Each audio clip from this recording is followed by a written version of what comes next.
ओम नमो भगवते वासुदेवाय। आप सभी का दिन शुभ हो। भगवान नारायण की कृपा सदा आप और आप सभी के परिवारजनों पर बनी रहे। इससे पहले के अध्याय में आपने सुना था कि किस प्रकार सुदेव शर्मा अपने पुत्र की मृत्यु पर जोर जोर से विलाप कर रहा था और अपने मृत पुत्र को वापस जीवित करने की कोशिश कर रहा था। इसी बारे में आगे पूछते हुए देवर्षि नारद जी ने नारायण मुनि से पूछा, हे तपोनिधे। उसके बाद साक्षात भगवान वाल्मीकि मुनि ने राजा दृढ़धनवा को क्या कहा सो आप कहिए। श्री नारायण बोले, हे नारद, वह राजर्षि दृढ़धनवा अपने पूर्व जन्म का वृतांत सुनकर आश्चर्य करता हुआ मुनि श्रेष्ठ वाल्मीकि मुनि से पूछता है कि हे ब्राह्मण, आपके नवीन नवीन सुंदर अमृत के समान वचनों को बारंबार पान करके भी मैं तृप्त नहीं हुआ, इसलिए फिर से उसके बाद का वृतांत कहिए। तब वाल्मीकि मुनि कहने लगे, हे जगती पते, इस प्रकार उस ब्राह्मण के विलाप करते समय गर्जना से दसों दिशाओं को गुंजित करता हुआ असमय में होने वाला मेघ आया।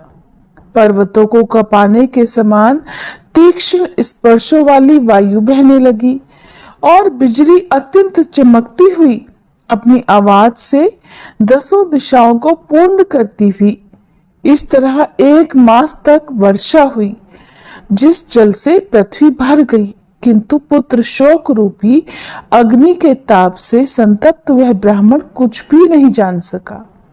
उसने न तो जलपान किया और न ही भोजन किया, केवल हे पुत्र, हे पुत्र इस प्रकार कहकर विलाप करते हुए उस ब्राह्मण का उस समय जो मास व्यतीत हुआ वह श्री कृष्ण चंद्र का प्रिय पुरुषोत्तम मास था।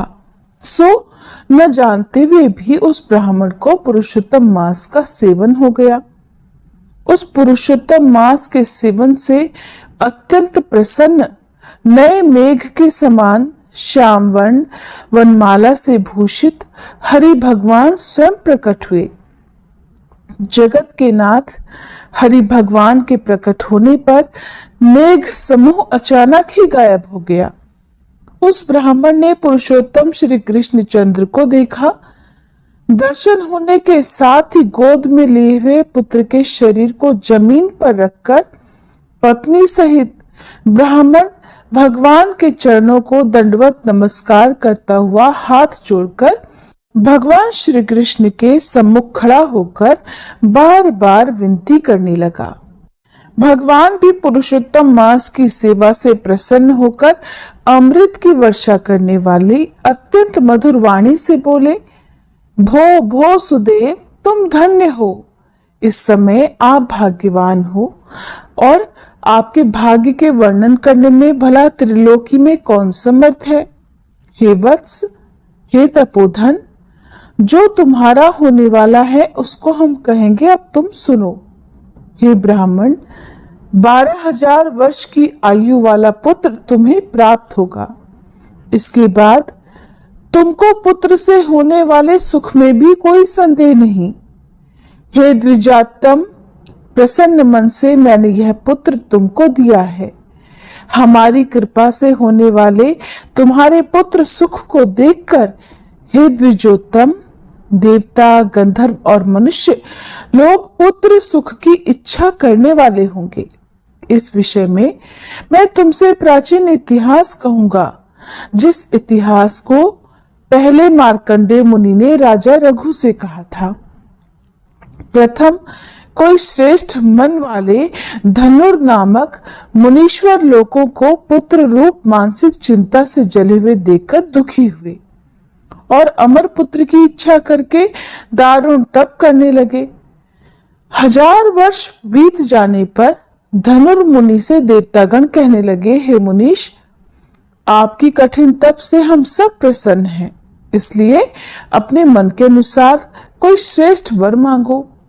श्री नारायण बोले, देवताओं के अमृत तुल्य इस वचन को सुनकर हे नारद, उन तपोधन धनुर नामक मुनि ने बुद्धिमान और अमर पुत्र की इच्छा प्रकट की।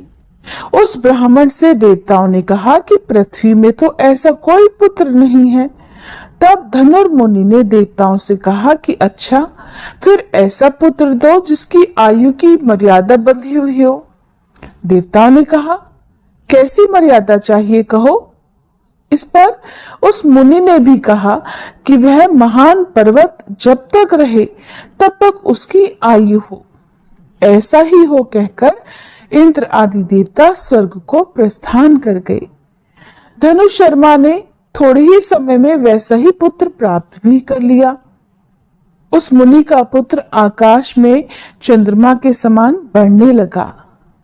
16वें वर्ष के होने पर मुनीश्वर ने पुत्र से कहा, हे वत्स, ये मुनिगण कभी भी अपमान करने योग्य नहीं हैं।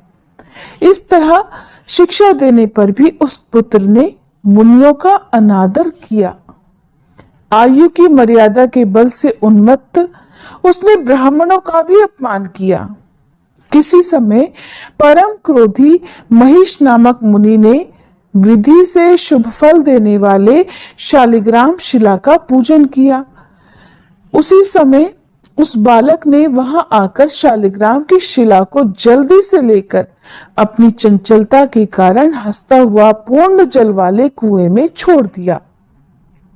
क्रोध से युक्त दूसरे काल रुद्र के समान महिष मुनि ने उस धनुर्मुनि के पुत्र को शाप दे डाला कि ये अभी मर जाए। परंतु उसे मृत ना हुआ देखकर मन में मृत्यु के कारण का ध्यान किया कि आखिर इसकी मृत्यु क्यों नहीं हुई। देवताओं ने इस धनुर्मुनि के पुत्र को निमित्त आयु वाला बनाया है। इस तरह चिंता करते हुए महिष मुनि ने लंबी सांस ली, जिससे कई कोटि महिष पैदा हो गए और उन महिषों ने पर्वत को टुकड़े टुकड़े कर दिया। और उसी समय मुनि का अत्यंत दुर्मद लड़का मर गया। धनुर्मुनि ने अत्यंत दुख से बार बार विलाप किया। विलाप करने के बाद वह पुत्र के शरीर को लेकर पुत्र के दुख से अत्यंत पीड़ित होकर चिता की अग्नि में प्रवेश कर गया। इस प्रकार हठ से पुत्र प्राप्त करने वाले कहीं भी सुख को नहीं पाते हैं। हे तपोधन, गरुड़ जी ने ये जो पुत्र दिया है, इससे संसार में तुम प्रशंसनीय पुत्रवान होगे। हे अनघ, मैंने प्रसन्न होकर पुरुषोत्तम के महात्म्य से इस पुत्र को चिर स्थायी किया है और यह तुम्हें सुख देने वाला हो। पुत्र के साथ सर्वदा गृहस्थ आश्रम के सुख को भोगने के बाद तुम ब्रह्मलोक को जाओगे। वहां उत्तम सुख देवताओं के वर्ष से 1000 वर्ष पर्यंत भोग कर फिर वापस पृथ्वी पर आओगे। हे ब्राह्मण, फिर यहाँ तुम चक्रवर्ती राजा होगे। दृढ़ धनवा नाम से प्रसिद्ध तथा सेना सवारी से युक्त होकर 10,000 वर्ष पर्यंत पृथ्वी के राजा का सुख भोगोगे। इंद्र के पद से अधिक अखंड बल और ऐश्वर्य तुम्हें प्राप्त होगा। उस समय यह गौतमी पत्नी पटरानी होगी, नित्य पति सेवा में तत्पर और गुण सुंदरी नाम वाली होगी। राजनीति विशारद तुम्हें 4 पुत्र होंगे और सुंदर मुख वाली महाभागा सुशीला नाम की कन्या होगी। हे महाभाग, सुरों और असुरों को दुर्लभ संसार के सुखों को भोगकर तुम संसार रूपी समुद्र के पार करने वाले श्री विष्णु भगवान को जब भूल जाओगे, तब हे ब्राह्मण, उस समय वन में यह तुम्हारा पुत्र शुक पक्षी होकर वट वृक्ष के ऊपर बैठकर वैराग्य पैदा करने वाले श्लोक को बार बार पढ़ता हुआ तुम्हें इस प्रकार बोध कराएगा। शुक पक्षी के वचन को सुनकर दुखी मन होकर फिर तुम घर आओगे। संसार के विषय सुखों को छोड़कर चिंता रूपी समुद्र में मगन हे भूसुर, तुमको वाल्मीकि मुनि आकर फिर ज्ञान कराएंगे।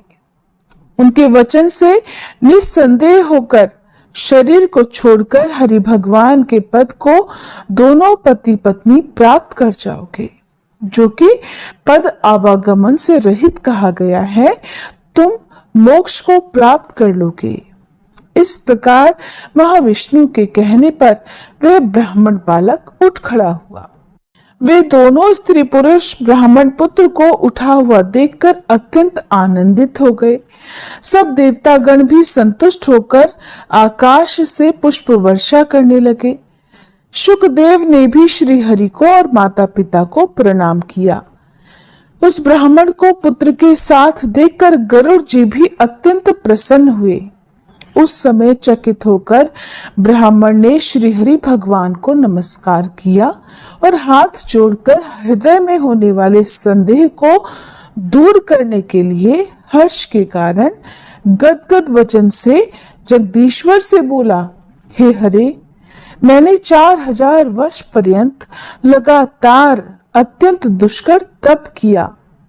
उस समय मुझे आपने वहां आकर जो कठोर वचन कहे कि हे वत्स, हमने अच्छी तरह देखा है, इस समय तुमको निश्चय पुत्र नहीं है। हे हरे, उस वचन का उल्लंघन कर मेरे मृत पुत्र को जीवित करने का क्या कारण है, सो आप कहिए। तब भगवान श्री हरि ने इसका जो भी कारण बताया उसका वृतांत आप सभी अगले अध्याय में सुनिएगा। उम्मीद है आज की ये कथा आपको पसंद